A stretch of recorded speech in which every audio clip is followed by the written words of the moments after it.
wabarakatuh. Salam sejahtera untuk kita semua. Waalaikumsalam warahmatullahi Selamat siang wabarakatuh. teman-teman semua. Hari ini kita melaksanakan tugas virtual tour pada agenda 3, yakni virtual tour dengan best practice. Oke, kita mulai. Nah, halo pendengar setia semua. Perkenalkan, saya Guntur. Dengan rekan-rekan saya semua, ada Pak Rusdan, ada Ibu Latifah, ada Pak Bambang, dan Ibu Dian.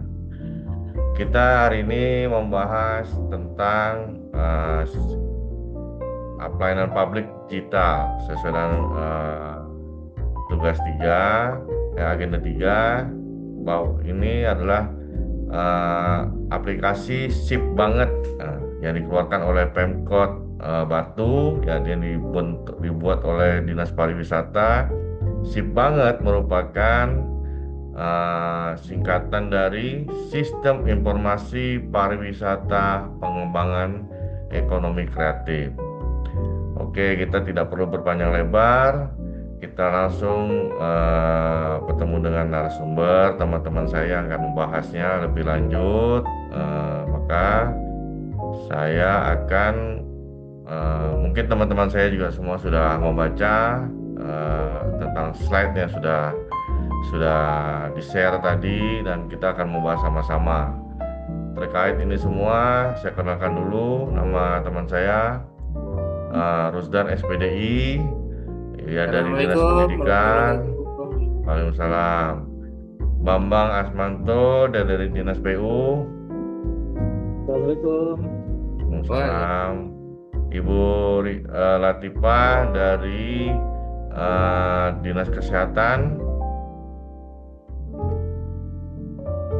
Ibu Dian terakhir dari Dinas Kesehatan juga.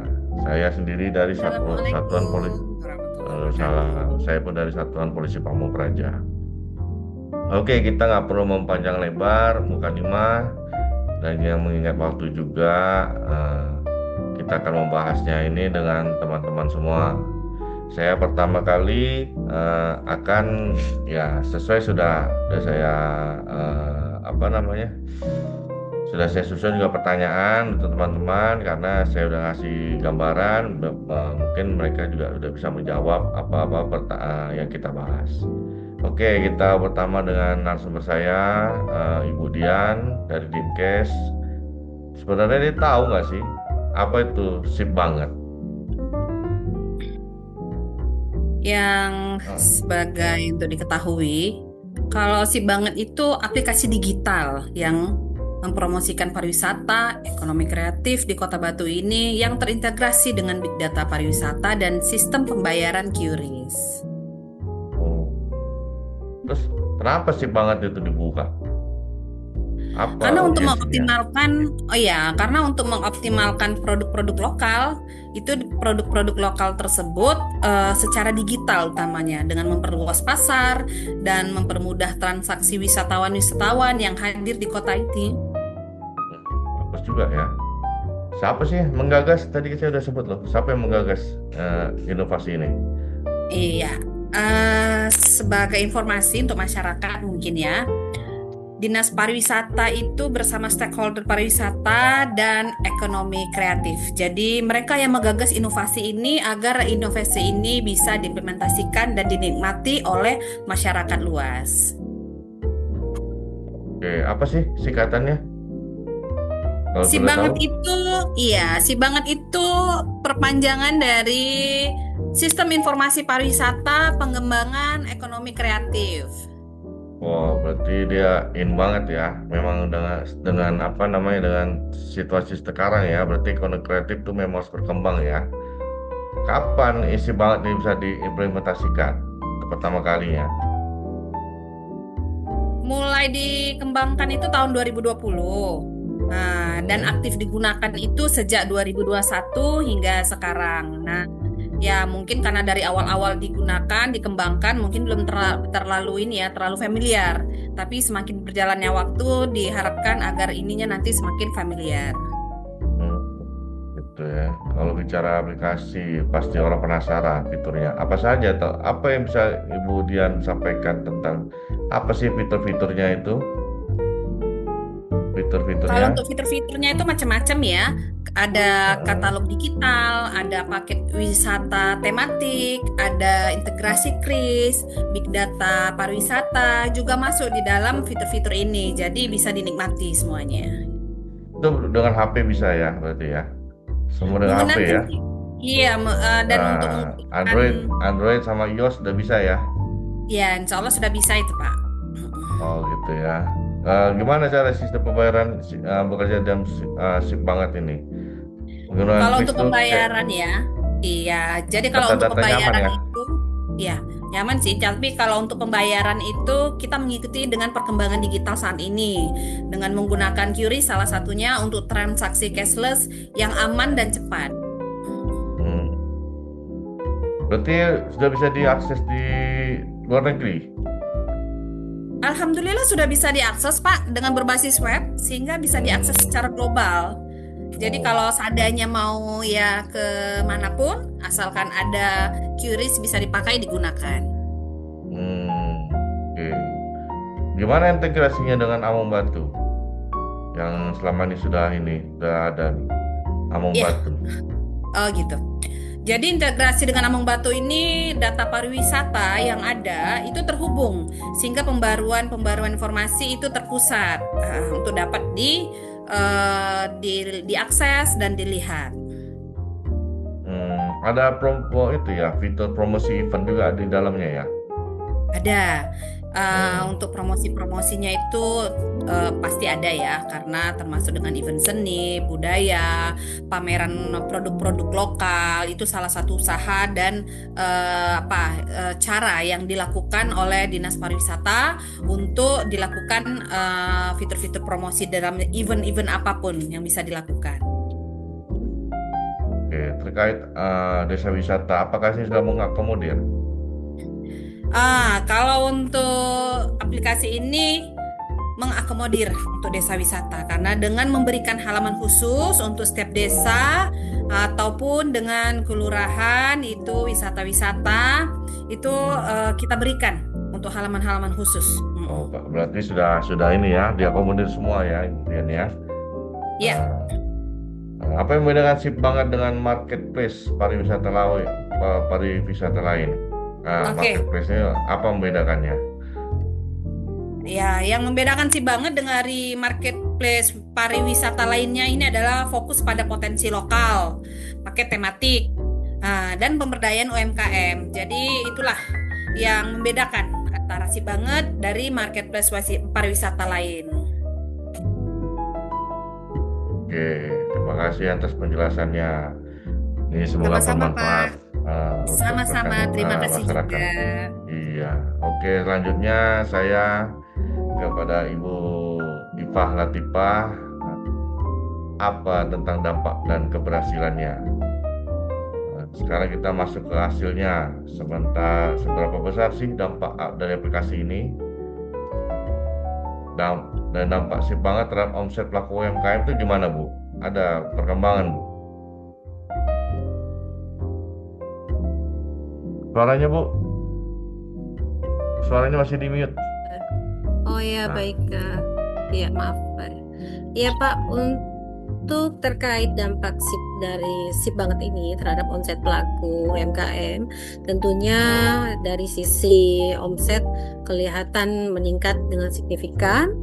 Biasanya dari sekitaran 435 juta pada tahun 2019 itu sekarang menjadi sekitar 4,37 miliar. Tentu fantastis. ini dengan nilai yang sangat fantastis ya, dengan nilai segitu. Berarti pendapatan daerah Ya, pernah meningkat ya dari pajaknya berarti ya? betul sekali. Itu akan Bisa berdampak kaya pajaknya kayak tentunya gini. meningkat. Ya, kaya Pak. Jumlah industri yang terhubung meningkat, Bu ya? Ya, itu di tahun 2020 ada 17 jumlah industri yang kita data. Kemudian pada tahun 2022 itu meningkat menjadi 52. Dalam Wah, 2 apalagi tahun saja sekarang ya. bisa menjadi 3 kali lipat pelaku usaha UMKM ini dengan sip banget. Wih, Ya, mungkin mereka merasa terpuaskan dengan adanya sip banget itu ya. inovasi luar Merasa biasa sekali ini. perubahan ini. Iya, Iya, perlu ditiru kayaknya. iya perlu Oke. diadopsi ini yang begini. Terus bagaimana pengaruhnya terhadap kunjungan wisata? Apakah ada peningkatan? Ya, tentunya terjadi pengaruh yang sangat baik pada kunjungan wisata dengan adanya sip banget ini. Wisata lokal maupun internasional itu sangat meningkat karena memudahkan mereka dalam melakukan wisata ke daerah Batu, sehingga memudahkan mereka untuk mengakses apa saja terkait pariwisata di daerah Batu. Hmm, dari mana saja biasanya Bu yang paling banyak wisatawan asingnya? Ya. Yang terbanyak itu berdasarkan data yang ada di kita dari Asia, disusul Oh, dengan Eropa, juga dari Amerika, Pak. Asia termasuk Malaysia lah ya. Ya, Asia, Malaysia, Hong Kong juga ada, Pak. Oh, ada juga Hong Kong ya. Mau juga ya. Ya, Singapura, ya, Berarti tuh. inovasi ini sudah diakui nasional juga ya termasuk ya. Berarti udah maksudnya di apa namanya? Diikuti di followers oleh Betul. nasional juga ya. Ada ya. Ya, betul sekali, Pak.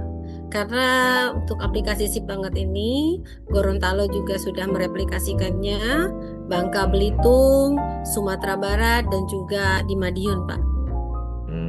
Kepri Jadi ini belum ada sangat Bu ya. terbantu bagi pelaku usaha wisata, ya. Kepri belum ada Kepri ya.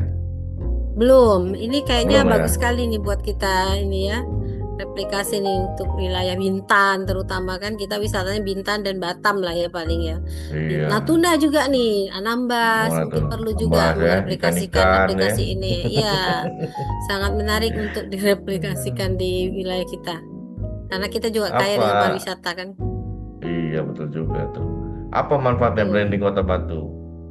Apa brandingnya Kota Batu apa jadinya sekarang dengan adanya apa namanya aplikasi tersebut? Dengan adanya Sip Banget. Ya tentu saja dengan adanya Sip Banget itu mereka merasa lebih terbangun citranya terhadap kota wisata ya sebagai smart tourism city. Oh, Smart Tourism Dengan adanya Sip City. Banget ini, memang ini sangat membantu dan ini memang patut Hmm, ditiru juga oleh Kepri nantinya bagus ya untuk luar wisata biasa. kita kan. Kita juga nggak kalah Iya. nih daerah wisatanya kan. Iya sebenarnya, cuma inovasinya masih yang kurang Inovasi ya. yang masih kurang, betul. Iya. Oke, dari sini penerimaan masyarakat lokal terhadap inovasi ini gimana? Ada nggak pengaruhnya? Ya, tentunya mayoritasnya positif pengaruh yang ada karena ini merupakan salah satu membuka peluang pasar baru bagi mereka ya dengan Hmm. adanya aplikasi ini, inovasi ini. Mungkin akan ada lahir inovasi-inovasi baru lagi nantinya bagusnya untuk lebih memasarkan daerah pariwisata, daerah atau lokasi-lokasi pariwisata yang bagus keluar bagi pelaku wisata. Apa pelajaran keberhasilan dari kombinasi teknologi apa apa saja pelajaran keberhasilan yang bisa diambil dari apa namanya aplikasi ini, Bu? Ya, tentunya banyak yang diambil kan, yang bisa diambil dari keberhasilan inovasi Sip Banget oleh Kota Batu Malang ya. Mungkin kita bisa belajar dari situ kombinasi teknologinya, regulasinya, dan juga kolaborasi yang merupakan salah satu kunci daripada keberhasilan pariwisata dengan teknologi digital yang ada sekarang kan. Karena dengan adanya teknologi digital ini, masyarakat dengan mudah mengakses, walaupun mereka tidak bepergian. Sebelum bepergian pun kan orang luar bisa mengaksesnya kan. Jadi bisa mengetahui nih, oh daerah ini wisatanya apa aja sih gitu kan. Apa aja yang menjadi produk lokal yang bisa dibanggakan di daerah itu, yang bisa menjadi daya tarik lah bagi pariwisata. Tentunya dengan teknologi digital itu sangat Menarik mendukung. ya, sangat menarik Iya, sekali pembahasan ini. iya, Memang inovasi itu memang tiada henti. Memang itulah daerah yang mau maju itu inovasi tiada henti. Sesuai dengan iya. permintaan, itu memang inovasi wajib. Gitu. Iya. Ya, Oke, menyesuaikan dengan selanjutnya, kebutuhan pasar. saya bertanya sedikit dengan Pak Bambang. Nggak mungkin lah namanya inovasi itu tidak memiliki kendala atau tantangan. Kira-kira Pak Bambang bisa lah menjawab dari isu-isu kendala dan tantangan. Kira-kira apa kendala utama dalam implementasikan SIP banget ini? Baik, terima kasih Mas Guntur ya. Kendala utama yang kita hadapi tentunya terkait dengan UMKM. Ini terjadi gap antara kita mau melaksanakan digitalisasi ini dengan pelaku UMKM. Karena pelaku UMKM ini pada dasarnya prinsip mereka ini pada UMKM tradisional semua. Nah, jadi untuk membiasakan mereka untuk menggunakan proses digitalisasi itu agak jauh. Nah, tapi itu yang menjadi tantangan kita sebenarnya. Itu ya. Itu. Mereka masih tradisional lah kitanya itu ya. Masih tradisional. Masih Betul. tradisional ya. Oke. Itu yang menjadi tantangan utama kita. Oke. Masalah internet ada mempengaruhi layanan juga? Internet. Betul. Untuk internet, ketika kita menggunakan aplikasi ini, gangguan internet itu sangat berpengaruh. Karena kalau nggak ada signal terganggu, kita mau masuk ke aplikasi ini sangat terganggu. Jadi nggak bisa masuk. Dan kita untuk mengakses data pun sangat sulit. Itu pula ya. Iya. Ada hambatan dari sisi SDM juga? Sisi SDM karena memang ini aplikasi ini juga kita baru, terus SDM kita juga pun terbatas. Tentunya SDM yang ada di kita khususkan untuk mempelajari fitur-fitur ini, dan mereka juga kita tugaskan agar mempunyai inovasi untuk pembaruan terhadap konten-konten di fitur-fitur aplikasi ini. Gitu Mas Guntur. Terus bagaimana cara menghadapi persaingan platform global ini? Apakah menambah fitur atau gimana? Soalnya kan inovasi ini kan kalau untuk pemerintah daerah mungkin baru ya, tapi kalau untuk swasta ini kan udah bukan baru lagi. Terus gimana cara menghadapi persaingan platform global ini? Ya, jadi untuk menghadapi persaingan ini tentu kita persiapkan dengan diferensiasi fitur, dan kita fokus pada potensi lokal, di mana potensi lokal kita ini bisa kita booming untuk keluar. Kita booming keluar dengan kemasan-kemasan yang nggak kalah antara produk lokal kita dengan produk luar dan produk internasional. Itu yang kita usahakan. Kalau terkait ada tidak kendala dari sisi pembiayaan gitu? Sangat ada, sangat banyak. Sangat ada ya. Ya, karena memang terkait anggaran ini dukungan dari pemerintah memang ada, tetapi kan anggaran dari pemerintah itu juga terbatas. Enggak untuk sektor di bidang pariwisata aja. Jadi memang ini juga tantangan bagi kita, bagaimana cara kita untuk mendapat dukungan anggaran dari luar. Bagaimana cara kita untuk mendapatkan anggaran dari IATAR misalnya, atau dari investor luar yang bisa kita guide untuk investasi ke tempat kita. Gitu Mas Guntur. Terkait keamanan data pengguna itu ada tadi dalam kita bahas ya. Gimana cara menjaga keamanan data pengguna itu? Apakah datanya semuanya bisa tersebar kemana-mana? Keamanan data ini tentu di sistem keamanan, pertama untuk di Servas kita akan melakukan pemeliharaan rutin setiap bulan, dan mungkin juga kita akan bekerja sama pihak ketiga yang kita lakukan MOU untuk pemeliharaan rutin di server aplikasi ini. Jadi nanti kita fokusnya juga ke pemeliharaan ini. Pemeliharaan udah kita fokuskan ke pihak ketiga, tetapi kita fokus nanti ke mencari fitur-fitur baru untuk kita tingkatkan di aplikasi ini ke depan. Gitu Mas Guntur. Kendalanya Jadi dalam kita promosi aplikasi apa? kita nggak pikir untuk pemeliharaan lagi, kita udah mengikat kerjasama sama pihak ketiga untuk pemeliharaan. Bagus. Oke, ada kendala nggak dalam promosi aplikasi itu sendiri yang Anda tahu? Kalau untuk promosi aplikasi ini sebenarnya nggak ada kendala. Sebenarnya kita cukup udah kita boomingkan ke kita perkenalkan ke masyarakat tahu, masyarakat pasti ingin mencoba, karena masyarakat itu dia punya kemauan untuk coba itu pasti tinggi. Apalagi dengan melihat yang baru-baru ini kan, pengen coba itu pasti ada.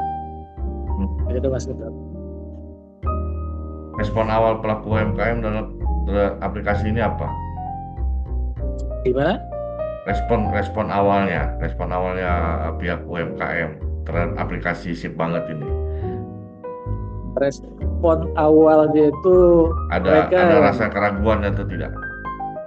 pasti ragu. Yang pertama ragu-ragu itu pasti ada. Yang kedua pun ya masalah untuk beradaptasi dengan digitalisasi ini kan memang awal yang baru juga dari kelompok UMKM kita ini. Jadi kalau misalnya kita sarankan kepada mereka mencoba, ya mudah-mudahan mereka semua terdorong untuk mencoba dengan aplikasi Sip Banget ini. Karena ini juga tujuannya untuk mereka juga, untuk produk yang mereka jual juga, gitu. Begitu Mas Guntur. Berarti awalnya ragu, giliran udah untung Awalnya ragu. langsung semangat gitu ya. Emang kalau cari duit memang harus begitu memang. Oke, terima kasih atas penjelasannya Pak Bambang. Oke, sekarang kita beralih ke sama-sama. Kita beralih ke Pak Rusdan. Ini jauh di ujung Indonesia, dekat Malaysia pula tuh. Oke, selamat siang Pak Rusdan, sehat? Ya, alhamdulillah, selamat siang Pak Guntur. Oke, sekarang kita lihat bagaimana sih, pasti ada namanya strategi keberlanjutan. Sekarang kita lihat bagaimana kelanjutan program ini ke depan. Apa strateginya dari Sip Banget ini kelanjutannya? Ya, baik, makasih Pak Guntur. Tentu ada strategi-strategi yang dilakukan dari kami terkait Sip Banget ini. Yang pertama dapat kami simpulkan, yang pertama itu penguatan sumber daya manusianya. Tentu kemudian di samping sumber daya manusia juga ada pembaruan teknologi, dan terakhir tentu promosi supaya seluruh masyarakat Indonesia lah umumnya. Tadi juga ada disampaikan Kepri kan belum menggunakan juga Sip Bangetnya, promosinya secara berkelanjutan. Mungkin itu yang secara garis besarnya, ada penguatan sumber daya manusia, kemudian pembaruan teknologi, dan promosi berkelanjutan. Oke, sekarang saya udah cukup. Jadi saya bertanya dengan teman-teman semua sekarang tentang rekomendasi, ya. Saya udah teman-teman semua saran untuk daerah lain yang ingin meniru Sip Banget. Saudara Dian, tolong jelaskan. Iya, Ada nggak? Baik Pak Guntur. Kalau untuk saran ya, agar daerah lain yang ingin meniru Sip banget ini kita sesuaikan dengan teknologi, dengan potensi lokal, dan libatkan stakeholder itu sejak awal sehingga nanti akan terbentuk sip banget ini akan jalan lebih baik dari yang kita harapkan. Oke, saya tanya lagi terkait apakah sip banget bisa berkembang ke sektor lain? Kemudian, Gimana? apakah sip banget bisa berkembang ke sektor lain? Untuk berkembang ke sektor lain itu bisa ya, misalnya dengan integrasi layanan perizinan event atau kuliner, ataupun usaha-usaha lainnya yang bisa dijadikan sebagai ikon-ikon dalam daerah itu. Oke, apa visi jangka panjang sip banget ya Pak Rusdan? Sebagai penutup, Pak Rusdan, Iya, apa ya visi jangka betul. panjangnya? Ya, apa visi jangka panjang sip Oh, banget? baik. Makasih pertanyaan yang bagus itu. Tentu visi jangka panjang Sip Banget ini menjadi platform utama promosi pariwisata dan ekonomi kreatif berbasis digital di Indonesia. Berarti dimanfaatkan untuk semua ya. Iya. Oke, terima kasih atas jawaban-jawaban yang sifatnya mencerahkan untuk masyarakat. Jadi yang itu terima kasih atas perhatian teman-teman semua. Jawabannya sangat menarik. Jadi ini untuk pencerahan untuk masyarakat. Terima kasih Bapak Ibu semua. Sampai ketemu lagi di episode berikutnya. Assalamualaikum warahmatullahi wabarakatuh. Wassalamualaikum warahmatullahi wabarakatuh. Waalaikumsalam warahmatullahi wabarakatuh.